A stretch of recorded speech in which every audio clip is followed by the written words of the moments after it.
시간 하나님의 말씀을 받겠습니다. 이 복된 시간에 우리에게 주시는 하나님의 말씀은 시편 66편 1절에서 7절까지 말씀입니다.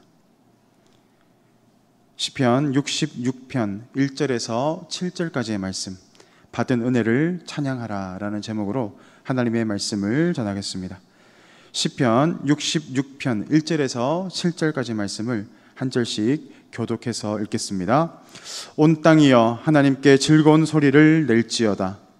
그의 이름의 영광을 찬양하고 영화롭게 찬송할지어다. 하나님께 아뢰기를 주의 일이 어찌 그리 어미하신지요. 주의 큰 권능으로 말미암아 주의 원수가 주께 복종할 것이며 온 땅이 주께 경배하고 주를 노래하며 주의 이름을 노래하리이다 할지어다. 와서 하나님께서 행하신 것을 보라. 사람의 아들들에게 행하심이 어미하시도다. 하나님이 바다를 변하여 육지가 되게 하셨으므로 우리가 걸어서 강을 건너고 우리가 거기서 주로 말미암아 기뻐하였도다. 같이 있습니다. 그가 그의 능력으로 영원히 다스리시며 그의 눈으로 나라들을 살피시나니 거역하는 자들은 교만하지 말지어다. 아멘. 오늘 시편의 시인은 하나님을 향해서 즐거운 노래를 부르라 라고 선포하고 있습니다. 이 구절을 직역하면 이렇습니다. 온 땅이여 하나님께 함성을 지르라 라고 되어 있습니다. 함성은 어떨 때 지릅니까? 우리의 내면에 넘치는 기쁨이 함성으로 터져 나옵니다. 감당할 수 없는 그 기쁨과 환희가 함성으로 소리를 지르게 됩니다. 저는 함성을 지를 때를 생각해 보니까 한일전 축구를 볼 때 골이 들어가면 저도 모르게 마음속 깊은 곳에서 함성이 터져 나오는 것을 경험합니다. 일반적인 골 앞에서는 절대 소리 지르지 않습니다. 왜냐하면 저는 축구를 별로 좋아하지 않기 때문입니다. 그런데 한일전을 보게 되면 정말 기쁜 마음속 깊은 곳에서 우러나오는 함성이 터져 나옵니다. 대한민국 국민이라면 다 똑같이 공감하실 것이라고 믿습니다. 왜 그렇습니까? 바로 민족의 원한이 있기 때문입니다. 그래서 이 한일전만 하게 되면 골이 들어가면 정말 감당할 수 없는 기쁨과 환희를 경험하게 됩니다. 그래서 큰 함성을 지르게 되는 겁니다. 오늘 이스라엘 백성들도 마찬가지입니다. 그들은 원수에 대한 하나님의 심판을 바라보면서 찬양하고 있습니다. 그들의 대적 가운데서 이스라엘을 건지신 하나님의 그 심판과 하나님의 능력을 바라보면서 그들은 마음속 깊은 곳에서 우러나오는 함성으로 하나님을 찬양하고 있습니다. 모든 삶의 문제들, 죽음의 문제들, 경제적인 문제들, 또 자녀의 문제들, 가족의 문제들, 우리가 감당할 수 없는 수많은 문제들이 있습니다. 그 이 문제들의 근본적인 뿌리는 어디입니까? 바로 우리 속에 있는 죄의 문제에서 비롯됩니다. 죄가 욕심에서 비롯되고 그 죄가 장성하여서 사망의 결과를 이루어냅니다. 그러므로 우리에게 있는 모든 문제의 근원은 이 죄악에서부터 시작됩니다. 우리가 평생 싸워야 하는 부분도 바로 이 죄악의 문제인 줄 믿습니다. 이 죄악의 문제를 이 죄악의 문제에서 우리를 건져낼 수 있습니까? 하나님께서 우리 삶 가운데 임재하실 때, 하나님이 도와주실 때 이 죄악의 문제에서 우리는 자유케 될 수 있습니다. 하나님의 백성된 우리들은 이 죄의 문제 아래에서 신음할 수밖에 없지만 하나님께서 우리 가운데 임재하시고 역사하실 때 우리는 이 죄의 문제에서 자유케 될 수 있습니다.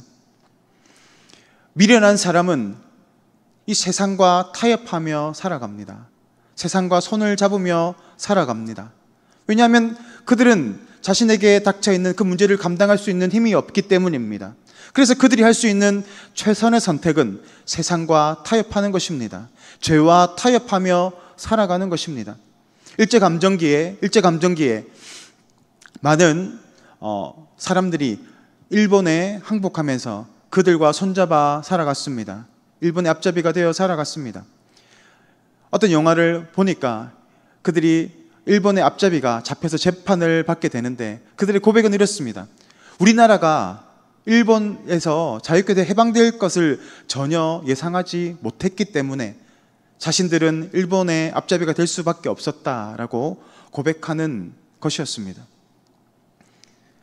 그들의 모습을 바라봤을 때, 우리 민족의 힘을 바라봤을 때 우리는 도저히 일본을 이길 수 없을 것이다 생각하고 포기하며 살아갔던 겁니다. 그렇지만 우리가 잘 알듯이 핵폭탄이 일본에 2발이나 떨어지고 그들이 절대 항복을 외쳤습니다. 그와 동시에 우리가 해방을 얻게 되었습니다. 우리의 인생에도 마찬가지입니다. 감당할 수 없는 이 죄악의 문제 아래에서 핵폭탄보다 더 강력하신 하나님께서 우리의 인생 가운데 찾아오실 때에 우리를 붙잡고 우리가 포로 가운데 살아갈 수밖에 없었던 죄의 문제 아래에서 우리는 자유함을 누리게 되었습니다. 구원의 은혜를 경험하게 된 것입니다. 어떻게 그렇게 될 수 있습니까? 바로 하나님께 나아갔을 때입니다. 오늘 5절에서 표현한 것처럼 하나님께 나아가서 하나님의 행하시는 일을 바라보는 것, 와서 보는 것, 그것을 통해서 하나님의 놀라우신 은혜를 경험하게 됩니다. 하나님께 나아가는 사람들은 구원의 은혜를 경험합니다. 구원의 은혜를 경험하는 사람들은 깊은 함성을 지를 수밖에 없습니다. 그것이 바로 진정한 감사입니다. 하나님이 내 인생을 구원해 주셨다.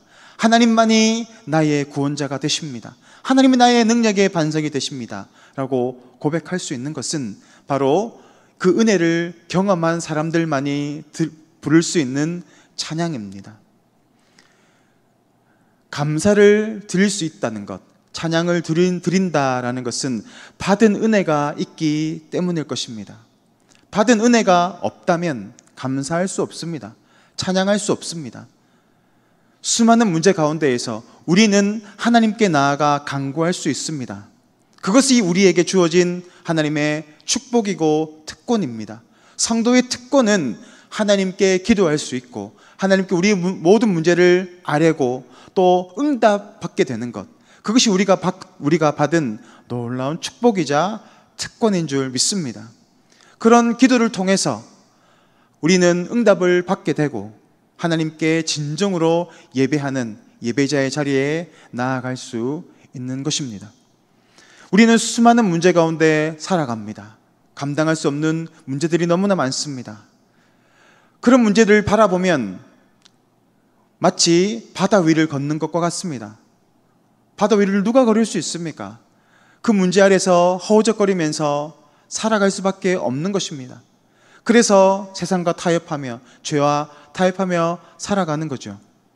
이스라엘 백성들도 그 세상을 바라볼 때 마치 이 바다와 같다라고 생각합니다. 그래서 그 바다는 세상을 의미하기도 하고 또 감당할 수 없는 권세를 가지고 있는 것으로 표현합니다. 누가 세상을 이길 수 있습니까? 우리 힘으로는 이길 수 없습니다. 제자들 역시도 마찬가지였습니다. 그 바다를 바라봤을 때, 바다와 광풍을 바라봤을 때 그들은 두려움 가운데 떨었습니다. 그러나 바다 위를 걸어서 오시는 분이 있습니다. 누구십니까? 바로 예수 그리스도이십니다. 예수님이 세상을 이기시고 정복하시고 세상을 예수님의 발 아래에 두셨다라는 것을 보여주는 것입니다. 베드로가 그 예수님을 바라보았을 때 베드로가 바다를 걸었습니다. 파도를 바라봤을 때 그는 빠질 수밖에 없었지만 예수님을 올바로 직시하며 예수님만을 믿음으로 바라보았을 때 베드로는 그 세상을 밟고 일어서는 믿음의 삶을 살아가게 된다라는 것입니다. 오늘 이 장면이 6절에서 그대로 드러나고 있는데 6절 말씀을 보겠습니다. 하나님이 바다를 변하여 육지가 되게 하셨으므로 무리가 걸어서 강을 건너고 우리가 거기서 주로 말미암아 기뻐하였도다. 오늘 이 장면은 홍해를 건넜던 출애굽 시대를 떠올립니다. 동시에 요단강을 건넜던 사건을 떠올리게 하고 있습니다. 건널 수 없는 그 홍해를 열어서 마른 땅을 밟게 하셨고, 요단강을 건너서 약속의 땅 가나안으로 들어가게 하셨던 그 하나님의 능력을 찬양하고 있는 부분입니다. 예수님께서 바다를 걸어서 오셨던 것, 홍해를 밟고 건넜던 이 사건들은 공히 하나님만을 바라보았던 믿음을 표현하고 있습니다. 하나님을 바라보며 나아가게 되면 광풍이 불어도 감당할 수 없는 문제의 파도를 걸으며 나아갈 수 있습니다. 약속의 땅으로 들어가게 되는 것 역시 하나님을 바라보는 믿음, 주 예수를 믿는 믿음을 통해서 가능합니다. 믿음을 통해서 우리는 구원을 받습니다. 어떻게 이 믿음을 우리는 소유할 수 있습니까? 하나님을 바라보는 것, 와서 하나님을 경험하는 것, 그것을 통해서 우리는 하나님의 자녀가 되는 권세를 얻게 되고 하나님의 나라에 들어가는 놀라운 은혜의 삶을 살아가게 되는 것입니다. 오늘 말씀을 통해서 우리의 모습을 돌아보기를 원합니다. 내 힘으로 살아가고 있지는 않습니까? 수많은 문제 앞에서 절망하고 있지는 않습니까? 그 모든 문제를 하나님께 아뢰고 맡기며 나아갈 때 하나님은 오늘도 신실하신 하나님께서 우리의 삶의 모든 문제를 책임져 주시고 나를 바라보라, 나에게 모든 문제를 맡기라, 그럼 내가 너희의 그 문제를 수고하고 짐진 너희의 그 수고함을 내가 자유케 해 주실 것이다 라고 약속하시는 것입니다.